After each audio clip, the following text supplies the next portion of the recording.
अस्सलाम वालेकुम नाजरीन, मैं हूं अरूज फातिमा और मैं हूं अली अकबर। आप देख रहे हैं पीएनपी न्यूज। आइए नजर डालते हैं आज की अहम खबरों पर। मुस्लिम लीग काफ लाहौर के ज़ेर एहतमाम खुलेगा शहरी वज़ीर पंजाब की फलाही स्कीमों के लिए मुस्तहिक़ ख़वातीन के रजिस्ट्रेशन।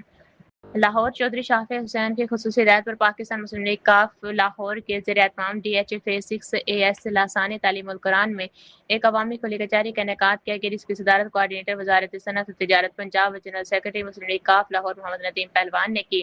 तकरीब के एहतमाम हाफिज सैयद वजीहुल हसन शाह बुखारी और सैयद ज़ैनुल आबदीन ने किया। खुली कचहरी के दौरान वज़ीर आला पंजाब के फलाही प्रोग्रामों के तहत मुस्तहिक़ ख़वातीन की बड़ी तादाद ने बेवा सहारा कार्ड, राशन कार्ड और धी रानी स्कीम के लिए रजिस्ट्रेशन करवाई।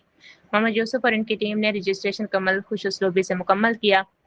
इस मौके पर गुफ्तगू करते हुए मोहम्मद नदीम पहलवान ने कहा कि मुस्लिम लीग काफ का मंशूर अवामी खिदमत है। मुस्तहिक़ अफराद तक हुकूमती रिलीफ पहुँचाने के लिए ऐसे अवामी राब्ता प्रोग्राम आइंदा भी जारी रहेंगे।